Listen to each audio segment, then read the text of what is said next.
It's Wario that says, "I'm the best." I'm the best.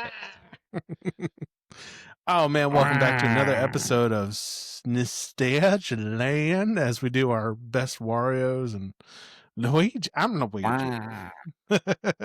Let's hear that. I'm Luigi. 1 Let's do it.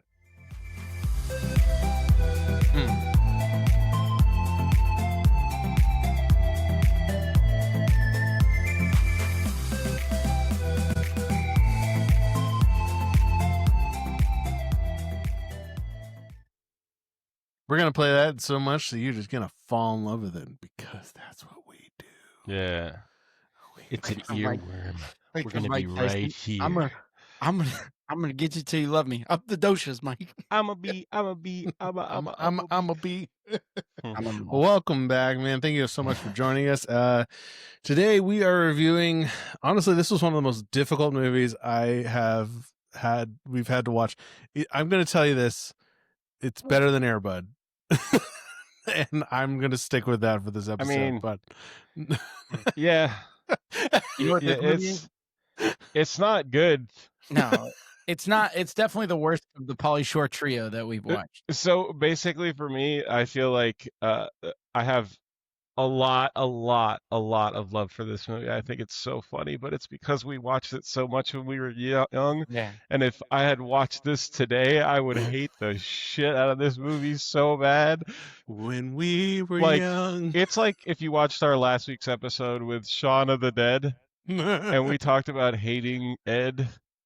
Yeah. God, I would want to double choke slam these guys off of a cliff. Oh, God, they are so horrible. God. You'd be Faulkner.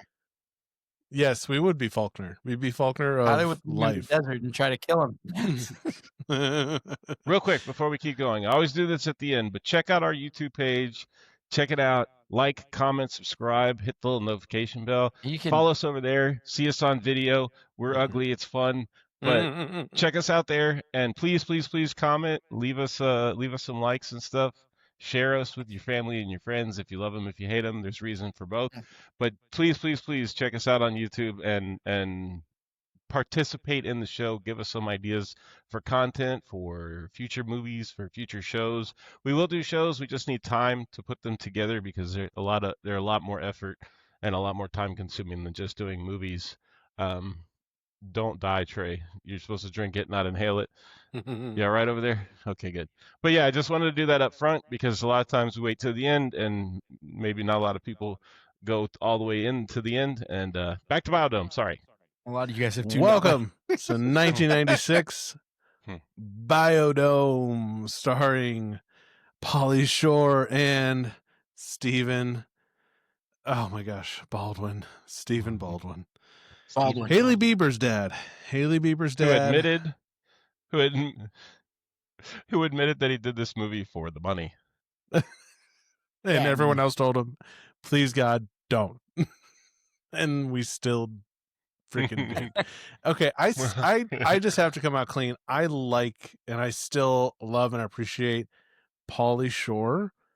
But like you said, this is detrimental to both of them. This makes the squirrel and everything, the whole him being the mascot of the 90s just shot out of a cannon, dude. And it's terrible. Yeah. It jumped the shark. And it's so hard to bounce back from this. I can't imagine how they were like, yeah, okay, Pauly, what do you want to play? Who do you want to do? And he's like, I want to be, oh, what's his name from all the aerobics videos and stuff, and then being like, I don't know Richard Simmons. Yes, they wanted him to be Richard, and I kind of want to give him a shot. I would give him a shot on that. But yeah, so he would be awesome as Richard Simmons. He looks so much like him.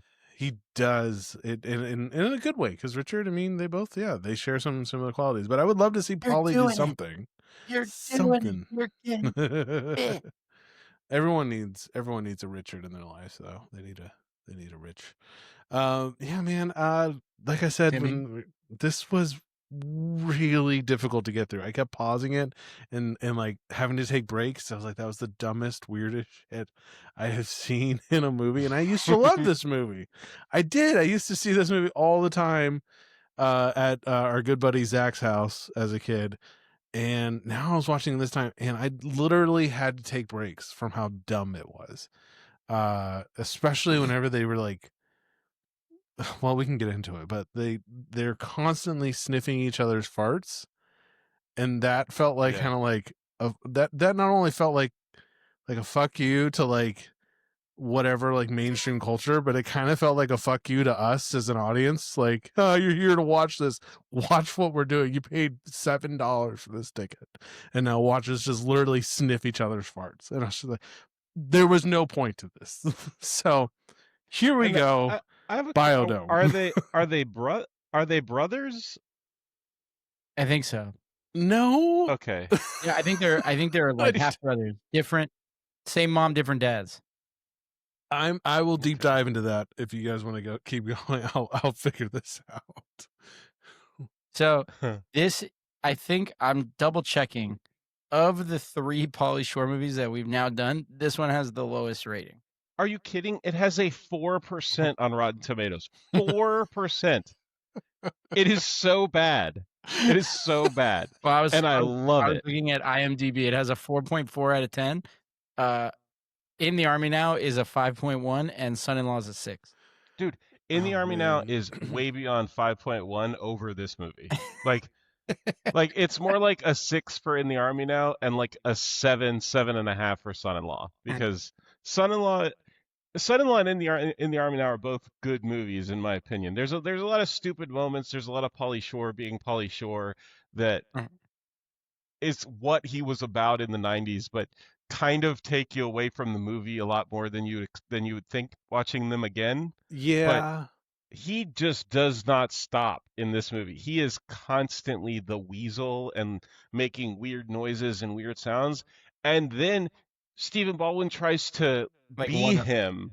Tries to one up him, yeah. 2 of them being completely brain damaged for the whole movie. Even when they're like redeeming themselves, they're still absolutely retarded and making just like the snoochies boochies to like all this stuff. I mean, it's funny because when we were going to do this movie, I looked it up.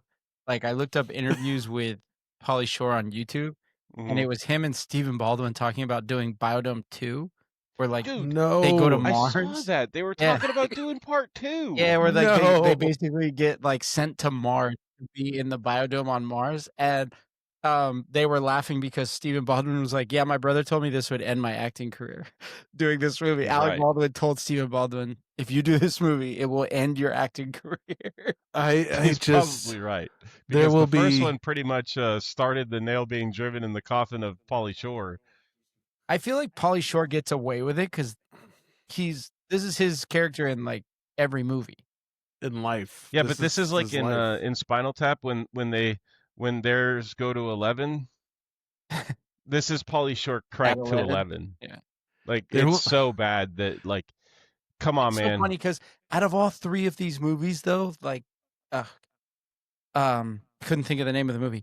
Son-in-Law, In the Army Now, and BioDome. I might quote BioDome the most. The most. Yeah. Oh, really? Yeah.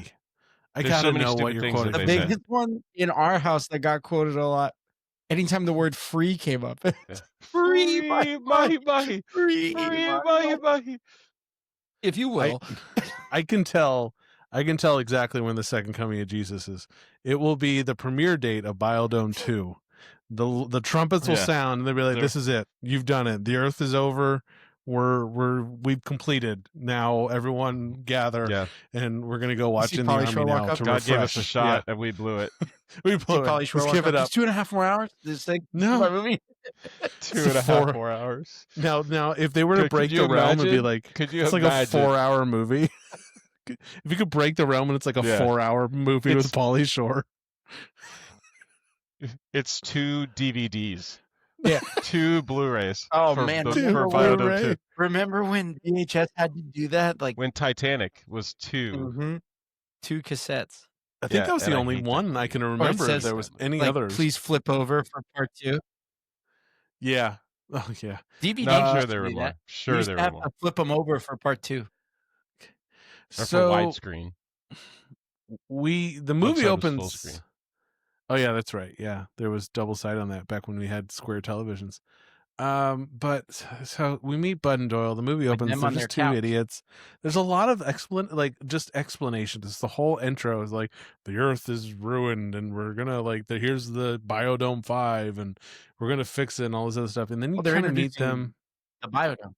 Yeah, but I mean, there was no naturalness about it. Is my point to it? It wasn't just like, oh, this happens and then this happens. It's like, no. We need to explain to people because we didn't shoot the movie right at all to help them understand where this is happening. And it's just that Bud and Doyle, they're trying to get out of going to this park cleanup with their girlfriends who never forget a environmental uh Yeah, uh their girlfriends are thing. environmentalists, and every But time they ask them to do something, they come up with an excuse yes, so they never why not forget to where go. there's the new environment thing, but what she does forget is a bra every time. And I think they really The kept whole playing movie. that up. They were like, oh, there at least people are going to come to see this because this is fantastic. But anyways, so it was hard getting into it, and then you just find them being idiots in the living room. But what got me was their closeness with bodily functions, because they're sitting on the couch, and Bud, sorry, not Bob, because the other guy calls him that. Bud reaches his foot over and starts telling Stephen Baldwin, hey, bite the nail off that toe, get the corn, Yeah. dude. And he's like, The one, get the one with the corn. yeah, I Ugh. had to stop it in that moment. I left it there. I was like, I'm done. I don't know what this movie was supposed to be about. I forgot completely. So, anywho, they're complete morons and they don't care about. You know how you know this movie is gonna be bad right off the start is the fact that the opening credits is just music and crap flying around, and it goes on for like 2.5 minutes. It just felt like this is never going to end. Like this movie is never going to start. Am I going to have to fast forward it? Is there going to be commercial breaks on what I'm streaming it on? Because this just continues on and on and on forever into eternity. I actually skipped through that because I was like, oh my God, when does it start? And you're right. It's like 3 minutes, 3 or 4 minutes almost of just intro music. Yeah. So, these morons, dude. So they're gross. They're stupid. Free Mahi Mahi, what you're saying. Yeah, so you're introduced to them as stoners, basically, and they don't want to go to this function to clean up. Is it a park? Yeah, it's a clean up a park. Yeah. No, it's like the beach. Oh yeah, that's it. So they don't want to go. So they're Rochambeauing, which is one of the funniest parts, or rock paper scissoring. They say Shambo is what they say, but to see who has to get hit in the face with a book so that they don't have to go. It's a good recurring bit. One of the good few recurring bits in the movie is he constantly throws rock. Bud always beats Doyle because Doyle always throws rock, and every time he throws paper, and he's like, "You lose. Assume the position. You lose." And he has to put his hands behind his neck and just scream, "Ready!" And Pauly Shore runs up, or Bud runs up, and smashes him in the face with this book, sends him back handspringing into their chest that they have in the house, and then all of that falls on him. The girlfriends show up saying, "We're ready to go, let's go." And we can't go. Doyle took a fall. He was in the spirit of environmentalism, and he was like, "Free Mahi Mahi, free Mahi Mahi" on the couch, and he fell. Yeah, they have a big dolphin, Mahi Mahi, on the wall, and that's their idea, is to tell the girls that he's trying to free Mahi Mahi, and that's how he ended up falling off the couch. Mahi Mahi, free Mahi Mahi. Those are those moments that Pauly Shore's gimmick, his character, works perfectly. That you end up quoting 30 years later, "Free Mahi Mahi," to each other all the time. Almost like exactly in the Army now, where he's suck on this one time. Exactly. So many more quotable things. It's so funny because I was watching it, and I kept thinking where's the lines that I would normally say out of this? And there was the only one that I remember is at the very end, and that's about it. And it's crazy. Oh, nope, hold on, I hit a thing. Bring back Hall. Sorry, We're I hit good. a button. Anyways, yeah, no, I was like, wait, I remember quoting this movie, and then like as it got to the end, I went, oh, you idiot, you were just quoting In the Army now. Like in my head, I was like, wait, where are the quotes? Where are the funny quotes I remember? And then I was like, oh shit, this is the wrong movie completely. I couldn't remember anything from this. That was like, oh yeah, I said that all the It's the time. wrong Pauly Shore Free movie. Mahi Mahi. Go for it. Yeah. There's yeah. the purple sticky punch. That's another one that they quoted at the end where he's like, I'm Mr. Purple Sticky Punch. And he's spraying it with the water. Yeah. The plot kicks off. They get found out by the girlfriends because the book leaves the imprint of the title in And the Doyle's globe. head, the globe, and they find out that they staged the injury, and the girlfriends get mad and they drive off to go on their own, and they're talking to each other, and she's talking to her friend, who thinks of that free mahi mahi, like they're so sick. The other girlfriend, dude, she says like you would rather give him a concussion, knock him out cold, than go do environmental things with us. Yeah. And so they're talking to each other, and the other girl is defending them. She's talking to her. Bud's getting better. He got off the couch, and he started doing yoga. That the made this girlfriend painful says too. there is something about a man who can lick his own back. That's it. It made this painful too. Was like there was no like character that was like redeeming of like, oh, there's the smart one. Oh, there's the healthy one. Oh, there's the one that like has like a good perspective. I guess those would be stuff. the BioDome 5. Yeah, the BioDome 5. And they get anyway. get like 3 minutes of actual screen time. The whole BioDome 5. They got their paychecks, I'm sure. But it's like you look at this whole movie and it's so much of just Bud and Doyle just doing the most stupidest shit. Like the scenes don't end sometimes. I'm just gonna say that. Okay, but I thought it was funny. The one part that I laughed at was the girlfriend was like, there's a party at Vasquez Lake, and so they go to Vasquez Lake and it's dried, completely dry, and there's just junk, and it's like Vasquez Lake. Well, they tell Bud and Doyle that swimmers invited them. Yes. Yeah, to like a party to piss them off. And so they're standing there like they're not here. And so like they're drinking from this big gulp like thing, and like he throws Doyle throws the cup behind him, lands on the ground, and Bud's like, Doyle, don't be wasteful. And like you think, oh, he's like, okay, so yeah, he's not a complete asshole, like he's not a dick. But he picks up the cup and he goes, free refill with proof of purchase, and he pulls off like the coupon off the bottom of the cup, and he's like, like the tab on the bottom, and then just throws the rest away. And I was just like, God, dude, like save the cat. And then you get like the first tribal, and they start dancing. Anytime they yell tribal, they just start dancing like idiots. My favorite part of that is when they're trying to be discreet and they're like mini tribal, and what is that part? When does that happen? That happens when they meet the 2 female scientists who are like way too attractive to be an agriculturalist and a botanist. 100%. Met a lot of those, huh? And they pull off the pickup lines, and she walks away, and he's like, "Oh, they're gonna want us for sure." Mini tribal. Oh yeah. It's in the hallway. That's right. Anyway, they're driving back, and Doyle has to use the bathroom. He says he's got to drain his lizard, and he Pauly Shore. Man, he just drank a bladder buster. Can you cork it? Negatory. What do you mean? Can I cork it? What does that mean? Can I put it like? Can I put something in there to stop it from coming out? Like, what are you asking me right now? It's just a pinky. Yeah, just the pinky through the. The best part is they're in the desert. Like they could just pull over and anywhere in the desert. Anywhere. But they're trying to drive. He's like, let's check out that mall over there. The BioDome does kind of look like not a BioDome. It's like a building. Yeah, with a greenhouse it does look attached like a to mall. the side. So they see all these people and they think it's a mall. Yeah. And they fool the security guard to get in because they're having the big opening ceremony, and he's trying to pee like into the river that's around the BioDome, and he can't do it because little Elvis has stage fright. Yeah, that's they have firecrackers.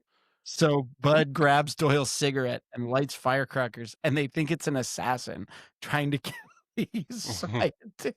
Yeah, the BioDome 5. And they sneak in to use the bathroom, the whole premise behind the BioDome is these 5 scientists are testing if they can survive for a year and maintain homeostasis purely At cut off from the 100%. world, growing Yes. their own food, um, Own creating oxygen. their own oxygen, their own rain, all of Yep. that with different biomes, which is why it's called the BioDome. So there's like a desert, a rainforest, a I love the idea of like us adding jungle. layers to this, like that there's these beautiful, like, oh, these really amazing layers to this movie. And then it's Doyle pissing in their river, like, because that In just the makes more rainforest. sense.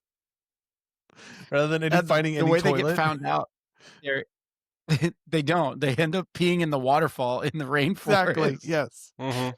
And the way they get found out is they're all posing for the picture after they close the doors and they've locked for a year, and Bud and Doyle are standing behind them. Just, hey. Well, I like how they did it when Doyle's peeing in the waterfall, and it cuts to the computer, and the computer starts bringing the homeostasis down from 100%. And saying like toxins have been introduced into the water supply or whatever, all scientific and computery, and it's just from him peeing in the river. And the homeostasis is now at 99.7%. And the big investor that has like basically funded BioDome is he's so quick to turn it because the press is there and oh my gosh, 2 people got locked inside with them, and immediately Henry Gibson's character Leakey, the founder of BioDome, is no, they're Yes. here to represent chaos theory as we know it, which is such an appropriate like, they're chaos. That's what it is. Yeah, they are walking chaos. That's a reasonable. 1,000%. I think between them they have one functional brain cell. Yeah. I would love to Maybe, actually maybe like half of one. at least one that fires.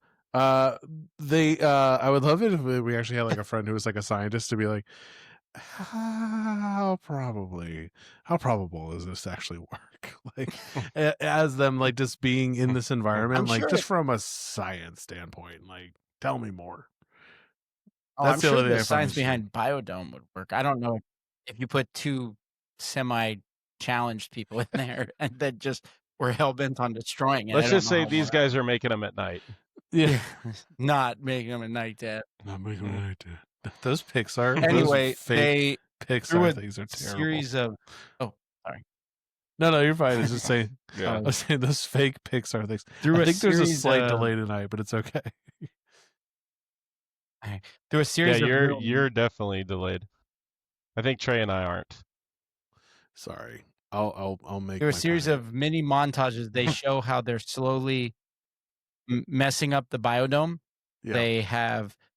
They get bored at one point, and all of the scientists are meeting in a room, and Bud and Doyle are playing golf, and they've made golf clubs out of items they found around, like Plumbing. shower curtain, shower head.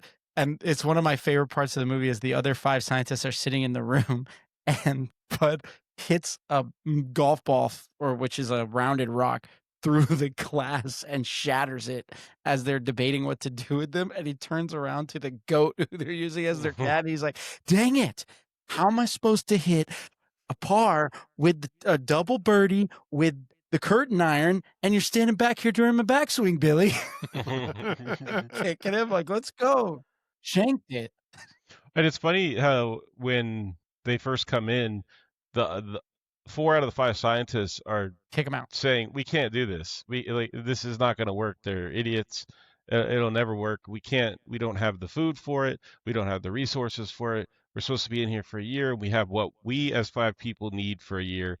And Faulkner, the one that's in charge of all of them and wears his white scarf throughout the whole movie, he's like, no, we'll make this work. We can do this. Like, don't worry about it. And he's super nice to them and trying to kind of bring them in and teach them about the BioDome and what's going on and what they're going to be doing and everything. Yeah. And that changes very rapidly later in the movie. and Faulkner becomes a completely different person when at the drop of a hat, basically. Now they do bring it upon themselves, Bud and Doyle. They're just so stupid and they ruin everything. It is quite literally towards the end of the movie that they suddenly realize, oh shit, we need to end the movie. How are we going to do that with some kind of like creative plot twist or intensity like building up? Because it's just people in a house, like, and not even like trying to like disrupt anything. Really, they're just trying to keep everything in homeostasis, and it's frustrating just from that. I'm sorry, I'll stop right now. Well, But Well, all right, there's there's stuff. the funny moments like with the little the biologist, the weird biologist scientist the nerdy bug guy. guy. Yeah, the bug guy who's got his butterflies that he's trying to mate because there's like a 1 in 10,000 chance that they would ever meet in the wild because these things are on the brink of extinction. And he says, "Hey, you trying to get them to pork?" Okay. And like just As so they're playing stupid. hide and seek. Yeah. And they end up releasing the butterflies and all the bugs out into the wild of the biodome, and the guy's freaking out. He's super pissed off at them. And so their genius idea is to basically make flypaper and raise the flypaper up in the desert and string it across this big expanse of the biodome wall. And they call the guy over and they say, "Hey, look, we caught your bugs." He says, "What do you? Oh, you did? Oh, that's so great!" And he's got he killed all their bugs. Like the poor dude's bugs are just stuck to this huge. There's birds in it. Like what in the world? Okay. Romulus. They're That's so Romulus. Romulus. Yes, Romulus, yes. yeah. I was like, I know his name is weird. What is his name? It's right there on the tip of my tongue. Well, It's played to by kick off kind of Mr. the Kevin West. Kevin West. Yeah. Yeah. And one of the things that basically makes Faulkner turn on them is, yes, they're screwing things up, and he sequesters them to like their janitor shed, which is their room, and they find a vent that leads out of the room, and there's emergency stores of food.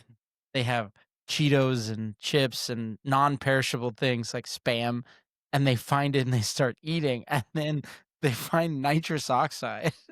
They start taking hits of laughing gas and eating all this food. At one point, Pauly Shore puts Spam into the nitrous oxide mask, and he's like breathing in the nitrous, going, "I'm a duck-billed platypus." Yeah, So it's ridiculous. Doyle And did you grabs notice? a needle and darts it into his chest. It's like right here. Did you notice that when he goes to do that Spam bit with the nitrous and the big pile of Spam, you could tell it's grossing him out so bad.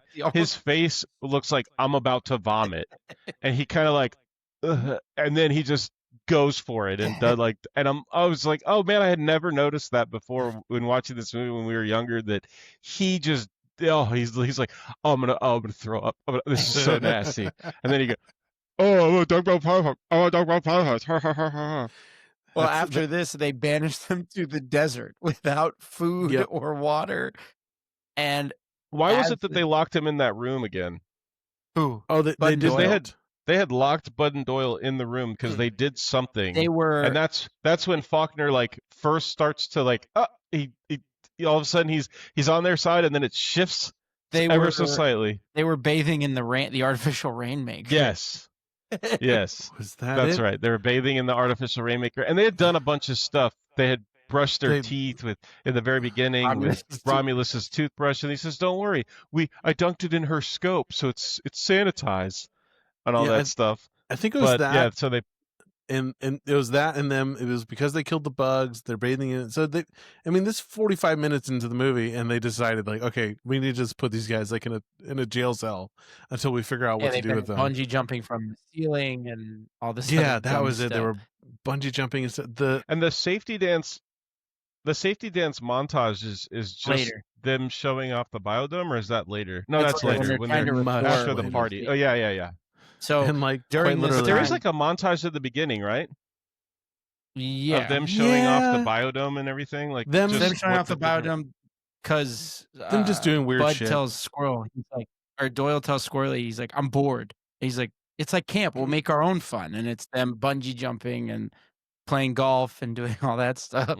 Oh yeah. When they get sequestered to the desert, they find a lizard that they're trying to eat. And it, Well, we got to before we jumped. Faulkner now is done with he's them, losing it. and He's he's losing done. it He's like slowly. he's the shift happens like a little bit when he locks them in the room and everybody's behind him. Yeah, lock them in there, and then they find the food and they eat all the, which is ridiculous because why didn't they eat any of that junk food before? And why was there like radioactive symbols on the junk food container? Yeah, And exactly. how the hell? I mean, yes, their senses of smell are fantastic from sniffing farts their whole lives, but he can smell this food through the packaging, through this radioactive container. Like, okay, sure. And then the first thing they do, they're not even high. No. They're just normal sober. They rip the bag of Cheetos all the way down the middle and pour it all over the ground and all over Bud's head, and he's like rubbing it into his. It just shows like these characters. This is like the perfect example of them. The whole movie. They're just so stupid, so stupid. But just stay so in then school, Faulkner kids. takes them and Stay in school. yeah, exactly. Throws them down the stairs into the desert and raises the stairs up so they can't leave the desert area of the biodome. And they're down there just suffering, and they're talking to each other about how they're going to die. And it cuts to the biodome 5, and the two hot chicks and come over and say, "Hey, Faulkner, can we talk to you?" And he's just standing chest out, like observing. He's doing like Tai Chi. Yeah, that's right. The biodome. And they say, "Hey, look, I think it's time that we bring them back from the desert." And he says, "No, and they'll die down there. They can't survive." And he says, "It is what it is. Nature." Yeah. And it's the course of things. Like they're just gonna, like, what? You can't just let them die. They say it's murder. It's what it is. I wanted to say, as they're chasing they're chasing a lizard to try to cook it and eat it as food, and they find a key in a back door. And the best is they push it open, and they both look at each other and go, "No way!" They've been told they're stuck here. You can't get out. There's no way out. And the first thing it feels like anybody watching the movie, they did what anybody watching this movie just thought. Like, no way. Like, this is what you're gonna do right now. They don't call their girlfriends. They go to a payphone and order pizza. Yeah. Well, yeah, because when they got out to the car, parking ticket. The car has like 50,000 parking tickets on it and a boot on it. Yeah, they can't drive away. Car. How are you gonna do that on a biodome site? The two parts about that whole they call their the two parts about the desert that really was the one line that Pauly said that actually really like made me like actually laugh was when they're raising the steps, and Polly's like, "No, don't go. I can't see you," when it gets just above his eyeballs, and that's the one that I was like, "Oh, that was good shit." But yeah, we were skipping through with a lot of this, and I'm glad too, because there's not a lot of substance to this movie, but I'm glad too. There's one of these weird ass side characters who is like Bud's girlfriend's boyfriend, and she makes like an allusion, like she alludes to the idea that he's like Bud's girlfriend's mom's boyfriend. Yes, Bud's girlfriend's mom's boyfriend, Russell, and they allude to the idea that like he's like her like sex slave, and that he has hurt his bladder and can't use a normal toilet, and so he's running out of Depends that he's wearing, and then his whole character the entire time is just grossly hitting on the daughter, Bud's girlfriend, who I'm assuming all of these kids are like 18, 19 maybe. It's super gross, dude. Yeah, they're 18, 19, 20. They're talking about college and stuff. Joey Lauren Adams is the girl that plays Monique, who's Bud's girlfriend. Yeah, and she was Amy in Chasing Amy. She was in a lot of stuff back in the 90s. She was very popular as like the hot Big chick. Daddy. Yep, she's in Big Daddy. She's the girlfriend. Yeah, She's awesome. Love her. Yeah, she's the braless one, the braless wonder in this movie. But yeah, that guy is super super disgusting. And while they're in the biodome, it keeps cutting back to the girls and what they're doing. And at first, they're uh, just wondering what the hell are Bud and Doyle doing in there? How did they get in there? And they go and visit them, and it's like a prison where they're talking through the two-way glass with the microphones, and they're telling them like, "Oh, we can't come out for a year." Oh, geez. Sorry, guys. Okay, that was weird. That was weird.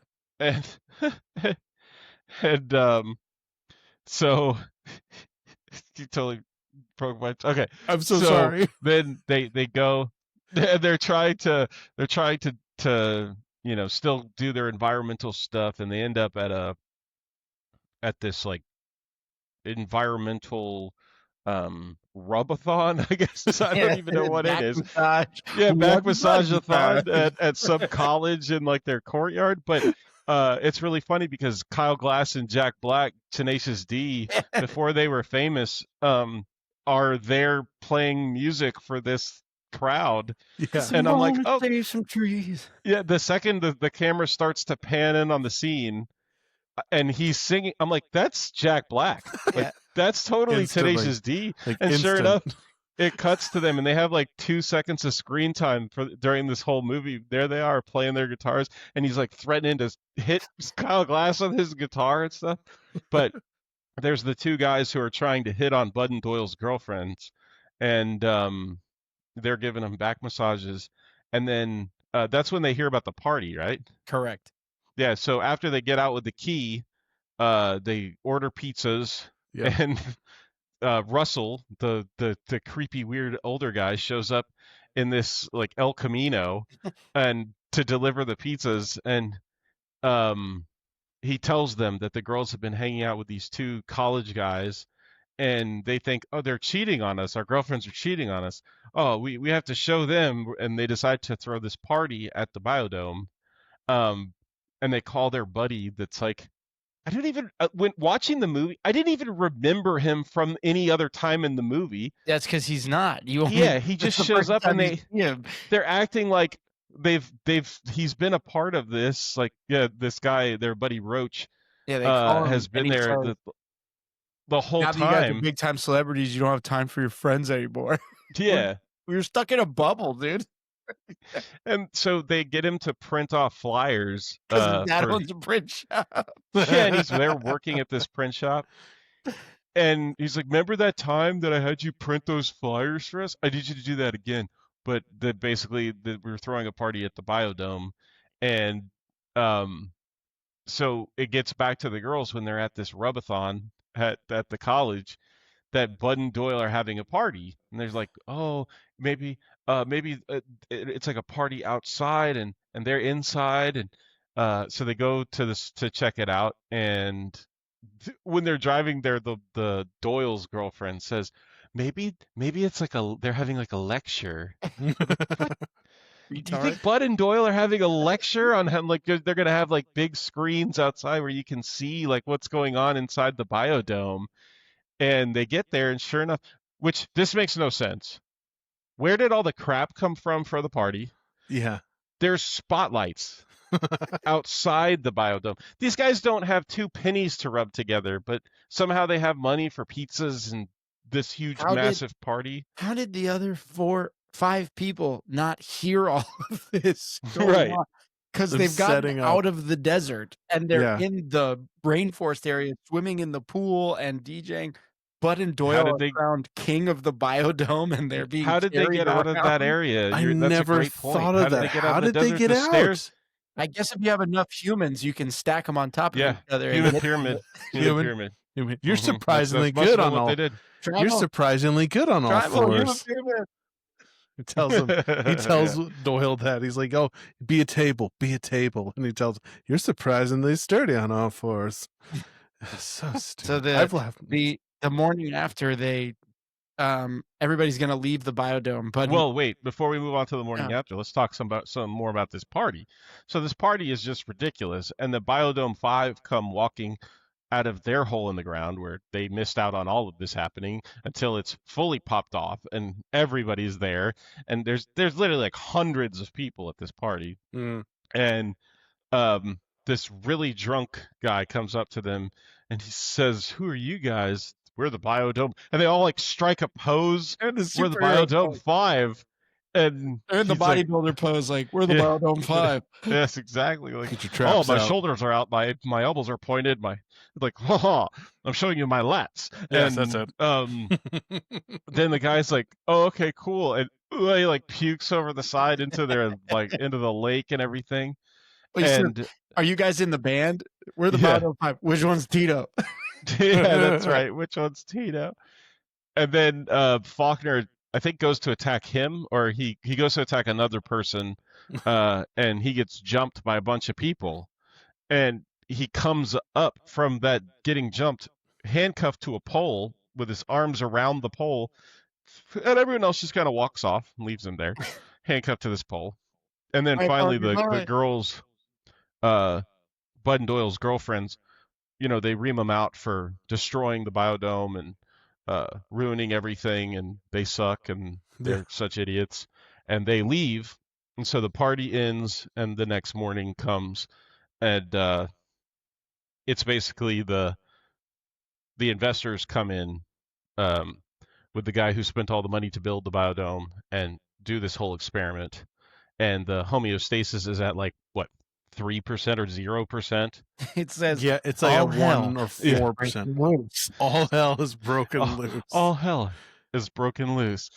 And they're talking about how the experiment's over, it's all ruined, what a waste of money. And then he says to Romulus, "I should have left you in charge."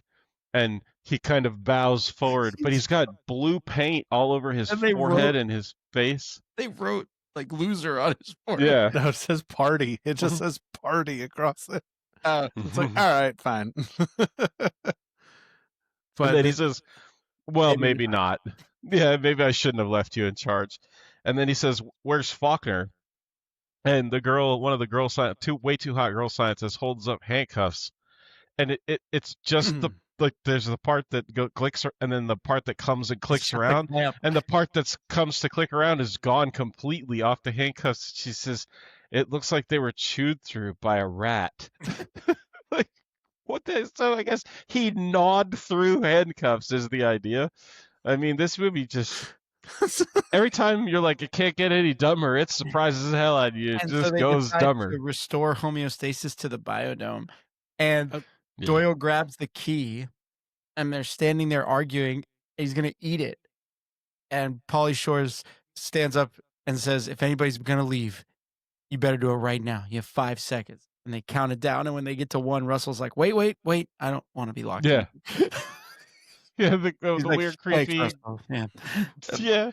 dude, and trust me, you don't They want that close it guy and lock it hot in the after him, BioDome and he with you, goes bro. back to holding the key, and nobody steps forward, and he drops the key and eats it. And Yeah. the best is, it's almost like it genuinely shocked Pauly Shore because he's like, holy crap, he did it. Yeah. Totally. He's totally not expecting that at all. And the Romulus walks up to them and says, are you out of your mind? We're all gonna die. And the best montage in the movie is the investors trying to drive them out. Like, find the key, let yourselves out, let's end this. And they go to the military, and this big drill sergeant almost looks like Major Payne from the Wayans, like the Wayans brothers and Major Payne. I've used this tactic both here and overseas. It's sure to drive them out. And they start to play safety dance on repeat. Because if friends don't dance, and if they won't dance for that, no friends of mine. We can go where you wanna. We don't have the money for this. We can't sing too much, then we gotta pay.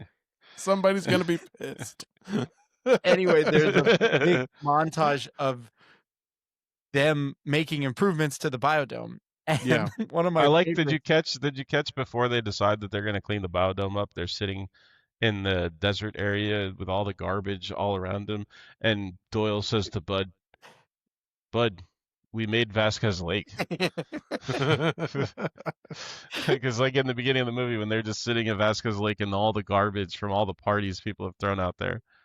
And Again, I just there's realized a montage. I think I had paused this movie a couple times to like take a break, or I walked away. But apparently I had missed the third fart smelling scene where like it's slightly after they've gotten like homeostasis kind of built up, and now they've made like little hammocks out of like road or barrier, like orange barrier plastic, and Doyle is just crunching down hard and just releasing on top of Bud. But And again, just taking a big old whiff of and figuring out what he ate. And he's like, soy something with like non-dairy cheese. And first of all, who in the situation of this biodome was like, if you're going to be here, you're vegetarian, like, or vegan. Actually, you're Yeah. completely vegan. Like, I would have been, I can't do that. I'm sorry. It's As easier much to as I would love maintain, I guess the argument would be. Yeah, They don't have but to I mean, kill the animals that are there to get meat. frozen. I'm sure they beef eat egg and patties. cheese and stuff, I hope so, but I guess this was but they fueling just use these guys' tofu for farts. protein. Oh my god, dude! It's I don't know. That's it's like hard to watch. I gotta say that for a guy who was so turned off by these fart jokes, you seem to really enjoy these fart jokes. I didn't realize they were. I've laughed harder now just talking about it with you guys than I had actually in watching the movie. Like you guys describing it's like it when you watch is funnier than the actual film. So it's like when you watch like Anchorman and stuff for the first time, or like Talladega Nights, those Will Ferrell movies that are really stupid. You're like, oh yeah, that was like that's a really good movie. That's funny. But the more you watch those movies, it becomes ingrained in you, and you start like quoting it without want to do so. It just flows out of you. At first it's constrictive, and after a while it becomes a part of you. Exactly. And then you're like, man, Anchorman is so funny. Talladega Nights is the best. Like because those jokes just live in you. They feed you. Like free Mahi Mahi, it just comes out without you wanting it to. Trust me, it was difficult working as a fishmonger. Every time people wanted to order mahi, I wanted to free the mahi mahi. Free mahi. I couldn't. I had to hold it in. I had to hold my tongue. You get a montage of the homeostasis slowly returning to normal, and you're getting ideas from Bud and Doyle about how to make improvements. And you get my favorite joke in this entire movie when Doyle has this big container, and next to him is a mountain of cigarette butts, and he's taking the cigarette butts and putting them into tip, sliding them into on top of each other, so they're all pointed one way, and he's singing, "Make it a filter, make it a filter, make it a filter," and Bud walks up and says, "Hey, the scientist told me." I can't remember their names, but the lady, the black lady, could just we could just string wet bed sheets up, and that would do the same thing. It would filter the air with the wet bed sheets. And he's like, "It's Biggs, Olivia Biggs." Yeah, Big. What am I gonna do with this with all this? And he's like, well, at least you collected them. But the scene where he's like, make it a filter. I don't know why, but that joke makes me laugh so hard. And after they've gotten homeostasis very close to normal, they find signs of Faulkner. He's broken back into the room where they had the nitrous oxide, and he's written out in something, "I still dream." It cuts to him in like this underground portion of BioDome that's, I guess, for plumbing and things like that. Yeah. He has an evil lair, and he's making bombs out of coconuts. Because when Earth Day comes, he wants to just level the biodome and kill everybody that comes in to get them and all of that. In 3 scenes, it's him building, and a parrot is there saying, "I am God, I am God." And he turns to the parrot and says, "No, I am God," and keeps working. The final scene, you see him before he confronts like Bud and Doyle. he's wearing feathers on his hat or on his head, and Dude, he's eating what crap. looks like chicken. He has like the beak here Yeah, and like the feathers all around and like the wings off the sides of his head. and he is eating a drumstick. He finishes and goes, "No, I am God." I don't know why, but that gets me.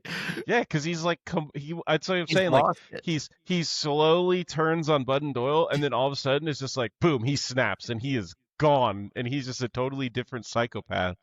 And but one part that I think is hysterical is when you were talking about how the main investor guy that tried to get them out of the BioDome, he's they're still trying with the music and everything and the lights and like to get them out with the SWAT team and the military.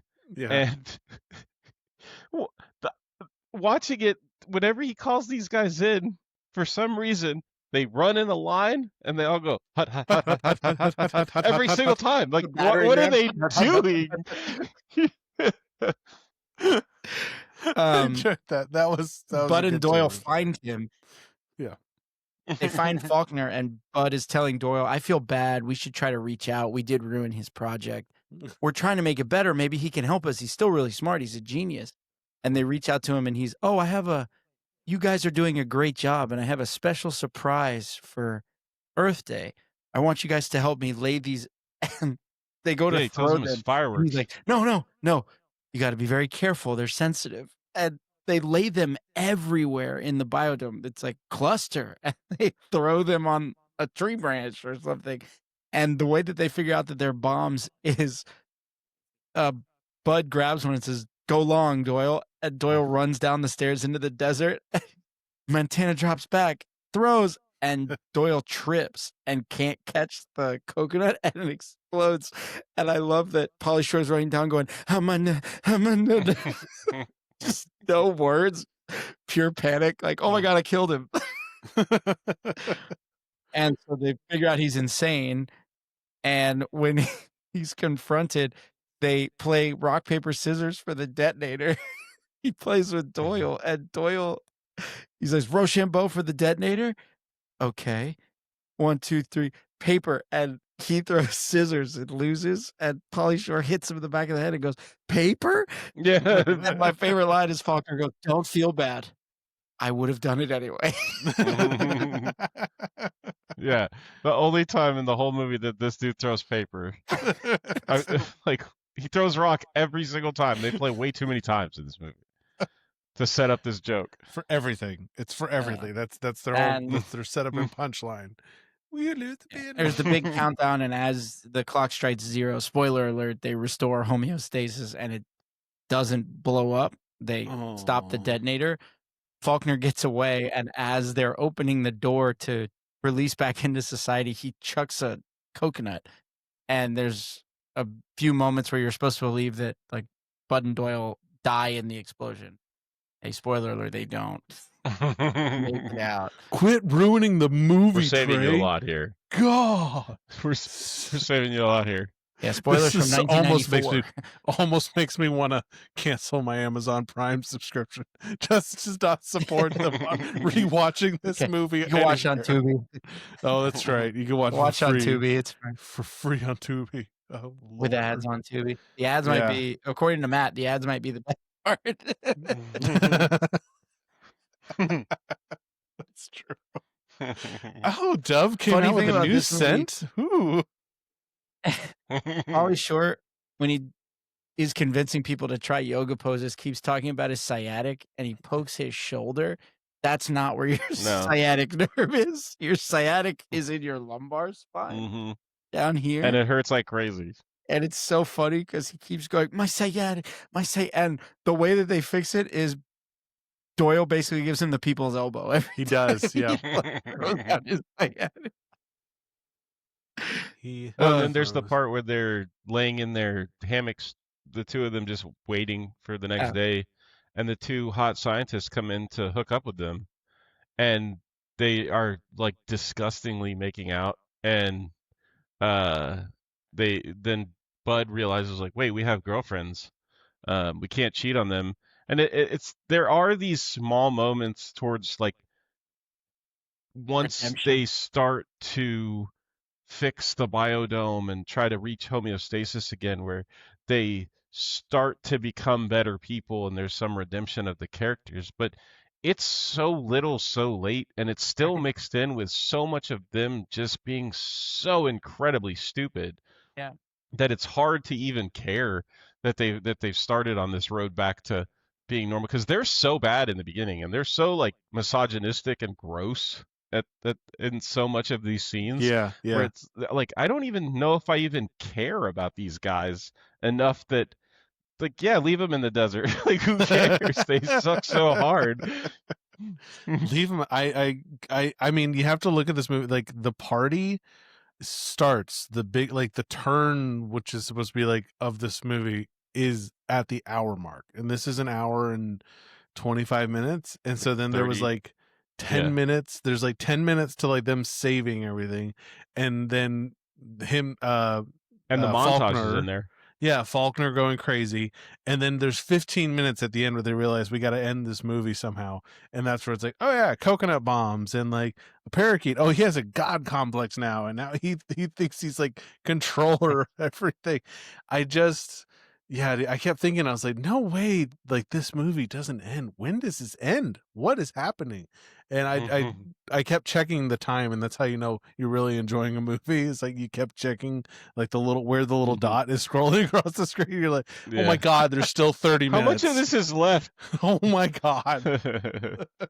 And it sets up a sequel where they go to like a nuclear power plant because he has Yeah. to pee again when they're on the way home. I didn't understand that. Yeah. That's Could've not been referenced to Enron anything or something like that. I'd be like, oh, that's funny. Yeah, maybe. I'm sure it is. Like, if they had been around 3 Mile Island and had drove into 3 Mile Island, or had Area drove into 51. Chernobyl back in the day, then maybe that would make sense. But I don't know what that was. It's called Comtech. Comtech. COMTEK. Maybe there's a deeper dive into that. It could have been funnier if this was like, oh shit, this is like a trilogy, like sort of like Shaun of the Dead kind of thing. If there was, there's a biodome, and now there's like an energy I'm dome, so glad and thank God they that didn't. there's not. Thank God there's not. Yeah. I'm with you on that. Good Lord. I dude. looked, I always try to look up behind the scenes stuff and funny things or interesting facts. And I use a lot of different people's YouTube channels and searching that way, and then researching online for articles and stuff. Yeah. There ain't a lot to find about BioDome. Like, basically, Stephen Baldwin hates this movie. He regrets ever doing it. He wanted to do part 2 though. And when he had his like come to Jesus moment after 2011 and changed his life around, he talked about how he just did this movie for the money, and he kind of regrets ever doing it. It's hard to define a career after this. I was looking up the Comtech thing. It's not a real company or anything. It was supposed to be a hint that a sequel could be like in the horizon. Thank the Lord that we didn't get that sequel. They could have made a sequel to Son-in-Law. They could have made a sequel to In the Army Now. I never saw Jury Duty with Pauly Shore, but I heard it was really funny. Oh. That I guess should have been his like third in his trilogy of movies, and they should have just like, BioDome never happened. Sorry, we didn't mean to make that one. Just the Don't pay any attention to it. with Shazam and Sinbad versus Kazam and Jack. Exactly. Should have never been. It's like the Mandela effect. This movie never happened. I had to look up like what Steven Baldwin did like after BioDome, just to kind of see whether he's been working. But the next up that had any kind of note after BioDome was Viva Rock Vegas with the Flintstones, and that actually got a worse score than BioDome. So stay tuned. That's pretty for Viva Rock Vegas, and we'll do a side by side somewhere down the line. Oh, he wasn't half baked. Canada Attack. So briefly. yeah. He's not in half baked the whole time. But that reminds me No, of the line he's from the MacGyver smoker. yeah. Give He's in me that one a scene. VCR, a grapefruit, and my snorkel. Trust me, dude, I've made bongs with less. Yeah, exactly. Reminds me of the line in the South Park movie, his career, when Canada starts to attack the US because they're at war and they bomb the Baldwin house. And Mr. Garrison is watching the news and he's like, oh, the Baldwins are dead. Stephen Baldwin was the one in The Usual Suspects, right? Yes, he was in The Usual Didn't Suspects. did that come out before BioDome though? I think so. Maybe. Yes, Usual I don't know. Suspects. Let me see. Yeah, Usual Suspects was 95. That was the year Okay. before Yeah. BioDome. Man, came you come out. off The Usual Suspects and then you do BioDome Tribal. as you come off one of the greatest movies ever to this. Man, does that. Kaiser Soze. Yeah, he totally Kaiser Soze'd his career in the verbal Kent. He went the wrong way. Oops. Yeah, he went the reverse. If you've seen The Usual Suspects, you understand what I'm talking about. If you haven't, go watch it. It's a good movie. refresh your palate after this one. Tyler, I just got exactly. I want to ask you just outright, if it was like, hey, let's rewatch this movie, or Air Bud, what are we doing? Do I only have to watch them once?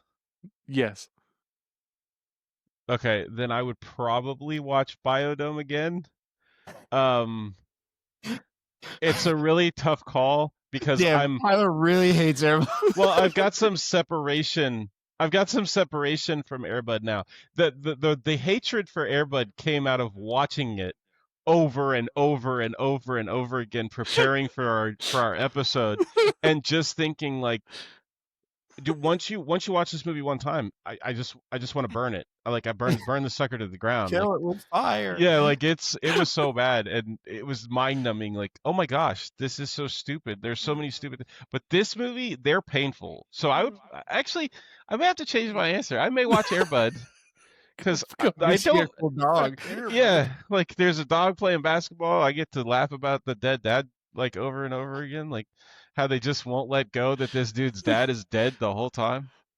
Ain't no rule book. You know what part we didn't talk about in this one that's pretty funny is when they're talking about they're apologizing for the things that they did to each other through their lives that they lied to each other about, and he says like, oh, you remember when your hamster like this, and then your cat that, or your dog your hamster got killed. They blamed it on your turtle got killed. They blamed it on the cat, and then they put your cat down.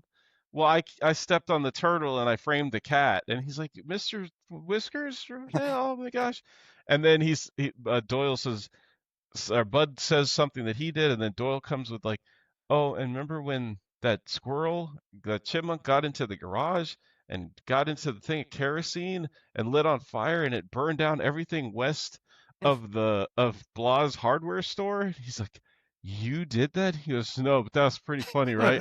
And he's like, yeah, they like laugh about it. And then when you're later on in the movie, when he comes in and they've ruined the BioDome, and the investor comes in, he says, I haven't seen anything this bad since the Great Chipmunk Fire of 1974 or whatever. Like even reference, and they look at each other like, "Oh crap!" Like he knows about the Chipmunk Fire. Yeah, I thought that was really funny. Oh, crap, he knows. But that's the thing though.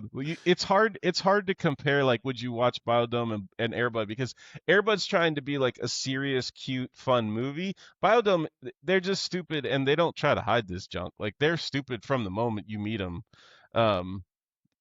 It's rough. It's fair, but it's got some funny parts, and it's got some hot chicks, and like there's some funny stuff in it, even though it's really stupid, and they're really frustrating. Like these two guys are really frustrating when they're just speaking in that the weasel voice, yeah, like all that weasel stuff, and it's just so much. If they had just toned that down a little bit, this movie would be a lot better and easier to watch, but it's so much of that Pauly Shore, the weasel character, and it's both of them. And Pauly Shore, it's him. It's like it comes out of him naturally. Stephen Baldwin, it's so forced. It's just so forced coming out of him. He's funny, but it's so forced. I think that's why In the Army Now is better. People remember it more fondly because he plays off of a bunch of straight characters. Like, Yeah. they're in the military, so him doing all that stuff is like the guy that in the Army Now, he runs into him. You better find a doctor, tag an ambulance, because I'm gonna tear off your head and spit down your neck. You understand me? Later on in the movie where he does it, I better call 976, find a tow truck and get an ambulance, because you're gonna tear off my toe and spit down my head. You want water or not, dude? Yeah. Exactly. Yeah. And it keeps him closer to the ground with it. Where in this movie he's just free to be in the atmosphere and just being as ridiculous as he wants and doing the weird like dancing around and all that weird crap that he's doing. In the Army Now, it has flashes of it. Yeah. There's definitely a lot more in this movie that I noticed that, like, I don't think there was an end, like, to some of the scenes that they definitely knew, okay, this is to move the story forward or whatever. They just kind of like said action. He said his line, he did his thing. Because there's obviously some moments where like Stephen Baldwin is trying to keep up, like you were saying, like he's trying to improv like with Pauly Shore, and I feel like there's some oddness there where like he thinks, oh, are we stopping? And then he says, oh no, he's still going, and he like kind of like picks up his energy and he keeps going again. I noticed that like several times when they're like dancing through the rainforest and stuff like that, which was like their favorite place to film, was that damn rainforest in the desert.